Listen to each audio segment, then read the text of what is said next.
ब्रजभूषण शरण सिंह का दबदबा खत्म हो चुका है या फिर ब्रजभूषण शरण सिंह अब बीजेपी को तोड़कर उसके दो फाड़ कर देंगे। धमकी ब्रजभूषण शरण सिंह ने जो इशारों इशारों में दी है वो पहुंच चुकी है जहां उसको पहुंचना है। इससे पहले भी ब्रजभूषण शरण सिंह जो थे वो बगावती तेवर दिखा रहे थे। ऐसा लग रहा है कि ब्रजभूषण का दबदबा खत्म हो गया है। मायावती को अचानक गुस्सा आया क्योंकि दलितों की जमीन कब्जाने के लिए ठाकुरों ने नया पैंतरा अपनाया। नमस्कार, मेरा नाम है गौरव पाल, आप देख रहे हैं गौरव का चश्मा। उत्तर प्रदेश में 10 मई को कैबिनेट एक्सपेंशन हुआ है। इस कैबिनेट एक्सपेंशन में कई लोग मंत्री बने हैं, कई के सपने पूरे हुए तो कई लोग ऐसे हैं जिनके सपने टूटे भी हैं और उनमें एक नाम ब्रजभूषण शरण सिंह भी है। अब आप कहेंगे कि ब्रजभूषण शरण सिंह तो विधायक नहीं है तो मंत्री कैसे बन जाएंगे। अरे, ब्रजभूषण शरण सिंह के बेटे प्रतीक भूषण जो कि गोंडा सदर से विधायक हैं और ब्रजभूषण शरण सिंह अपने बेटे को मंत्री बनाने के लिए अपना दबदबा दिखा रहे थे, लेकिन योगी आदित्यनाथ ने ब्रजभूषण शरण सिंह का दबदबा जो है उसको खत्म करने का मन बना लिया है। जी हाँ, जाहिर सी बात है, जब प्रदेश में एक बड़ा नेता किसी जाति का होता है तो बाकी जो दूसरे नेता उस जाति के होते हैं उनका एजेंडा चल नहीं पाता, टिक नहीं पाता। उत्तर प्रदेश में ठाकुरों के सबसे बड़े नेता योगी आदित्यनाथ हैं जो स्वयं प्रदेश के मुख्यमंत्री हैं। ऐसे में ब्रजभूषण शरण सिंह स्वर्णों में और ठाकुरों में अपने आप को एक बड़ा नेता साबित करने की कोशिश करते हैं, दिखावा करने की कोशिश करते हैं, और लेकिन योगी ऐसा चलने नहीं देते। ब्रजभूषण शरण सिंह के बेटे प्रतीक भूषण सिंह के मंत्री बनने की बात चल रही थी। एक बेटे को सांसद बनाए हैं करण भूषण को और एक बेटे को विधायक बनाए हैं, अब उसको मंत्री बनाना चाह रहे थे। लेकिन कैबिनेट एक्सपेंशन हुआ और प्रतीक भूषण को कैबिनेट तो छोड़ो, दर्जा प्राप्त मंत्री जो है वो भी नहीं बनाया गया योगी के विस्तार में, कैबिनेट विस्तार में। तो उसके बाद ब्रजभूषण शरण सिंह ने एक धमकी दी, तोड़ फोड़ की बात कही, टूट की बात कही। वो क्या कही वो बात आपको बताते हैं। ब्रजभूषण शरण सिंह ट्विटर पर शायरी करते हुए लिखते हैं कि शोहरत की बुलंदी भी पल भर का तमाशा है, जिस शाख पे बैठे हूं वो टूट भी सकती है। यानी कि ब्रजभूषण शरण सिंह इस बात को लेकर चेतावनी दे रहे हैं, धमकी दे रहे हैं कि आज जो सरकार चला रहे हो, जो केंद्र में और यूपी में सरकार चल रही है, ये जो शोहरत की बुलंदी है ये पल भर का तमाशा है। जिस शाख पर बैठकर, हिंदुत्व की शाख पर बैठकर या जिस भी शाख पर बैठकर, जाति की शाख पर बैठकर बैठे हो वो टूट भी सकती है। यानी कि बीजेपी जिस बुलंदी पर है उसको तोड़ने की बात ब्रजभूषण शरण सिंह कर रहे हैं और कह रहे हैं कि ये हमसे है शोहरत की बुलंदी, हम चाहे तो इसको तोड़ भी सकते हैं, ये टूट भी सकती है। अब जाहिर सी बात है कि प्रतीक भूषण सिंह को मंत्री नहीं बनाया गया तो ब्रजभूषण शरण सिंह जो बार बार अपना दबदबा दिखाने की कोशिश कर रहे थे उस दबदबे में कमी आई और ये साफ हो गया कि ब्रजभूषण शरण सिंह की उत्तर प्रदेश सरकार में कितनी चलती है। जिस तरीके से ब्रजभूषण शरण सिंह अपना ऑरा प्रोजेक्ट करते हैं सरकारों में, दिखता है 2024 के चुनाव में ब्रजभूषण शरण सिंह को टिकट नहीं दिया बीजेपी ने, अब आगे उनके बेटे को मंत्री नहीं बनाया।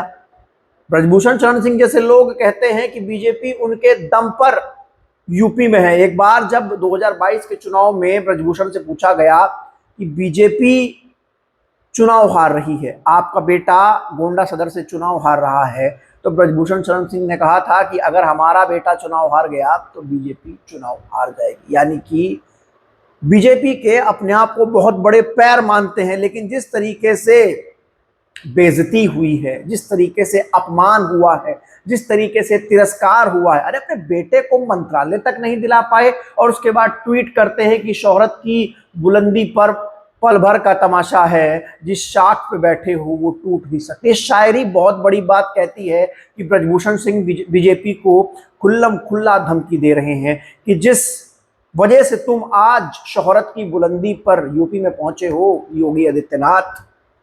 वो टूट भी सकती है, ये पल भर का तमाशा है, ये हमारे हाथ में।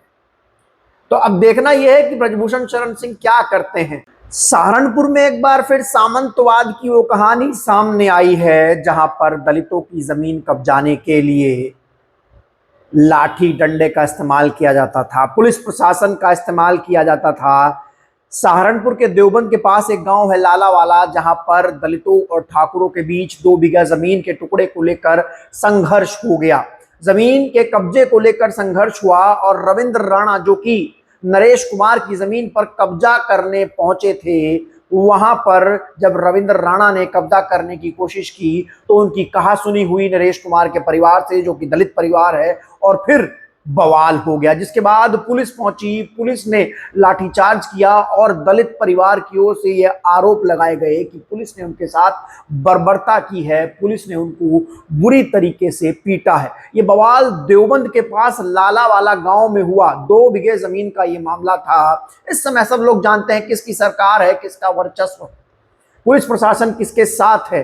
रही बात देवबंद की, तो देवबंद के विधायक भी उसी जाति के हैं जिस जाति के रविंद्र राणा है। दोस्तों, बड़ी बात यह है कि दलितों की जमीन कब्जाने के लिए जो आरोप लगा रहे हैं दलित, पुलिस प्रशासन का इस्तेमाल किया जा रहा है। वहां पर भीम आर्मी और बहुजन समाज पार्टी के लोग पहुंचे, जिसके बाद मामला और बढ़ गया। इस पूरे मामले को लेकर बीएसपी सुप्रीमो मायावती भी तमतमाई हैं, गुस्से में हैं। उन्होंने ट्वीट करते हुए लिखा है कि यूपी के जिला सहारनपुर के गांव लालावाला में एक भूमि में फोटो तस्वीर रखने को लेकर लोगों के बीच हुए विवाद और संघर्ष में, जिसमें जो दलित परिवार है वो घायल हुआ है, वहां की स्थिति तनावपूर्ण बनी हुई है। पुलिस प्रशासन को वहां के हालात को काबू में रखने के लिए तत्काल निष्पक्ष कार्रवाई करनी होगी। साथ ही साथ दोनों वर्गों के लोगों से अपील है वे शांति व्यवस्था व आपसी सौहार्द बनाए रखें। मतलब बीएसपी सुप्रीमो मायावती कह रही कि पुलिस प्रशासन को निष्पक्ष कार्रवाई करनी होगी, यानी कि पुलिस प्रशासन जो है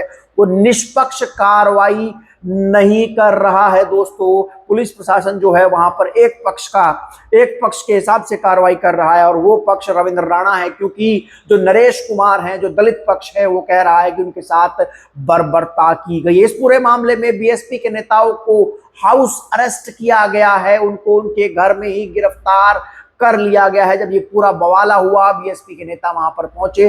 बीएसपी के नेता सरफराज रायनी, बीएसपी के नेता बालियान, जो कि रामपुर मनिहारन से जिला पंचायत नगर पंचायत अध्यक्ष हैं, उनको उनके घर में हाउस अरेस्ट करके बिठा लिया गया है। पुलिस ने बीएसपी नेताओं के घरों का घेराव कर दिया है ताकि बीएसपी नेता वहां तत्काल मौके पर ना पहुंच सके। कल चंद्रशेखर आजाद वहां पर पहुंचना चाह रहे थे, उनको भी रोक लिया गया था। आज बीएसपी नेता वहां पर पहुंचना चाह रहे थे। बीएसपी के तमाम नेता, जितने भी सहारनपुर के नेता हैं, सबके घर पर पुलिस बिठा दी गई है, सबके घर पर बंदोबस्त बिठा दिया गया, सबको उनके घर में ही गिरफ्तार कर लिया गया है ताकि वो दलित परिवार के पास ना पहुंच सके जिसके साथ बर्बरता हुई है, जो आरोप लगा रहा है कि पुलिस ने उनके साथ लाठीचार्ज की है। जब रविंद्र राणा, जो कि जाति से ठाकुर है, वो नरेश कुमार, जो कि जाति से दलित है, उसकी जमीन कब्जा करने के लिए वहां पर पहुंचे थे। ये विवाद काफी पुराना है और ये मामला लालावाला देवबंद के पास का है। दोस्तों,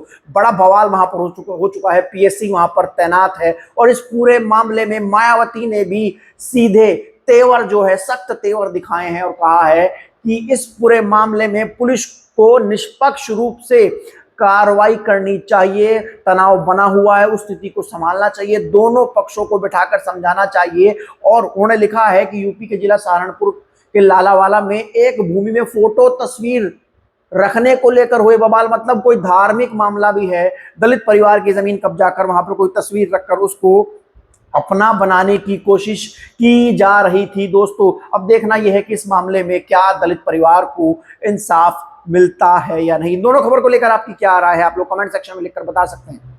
तब तक के लिए चल, धन्यवाद, नमस्कार।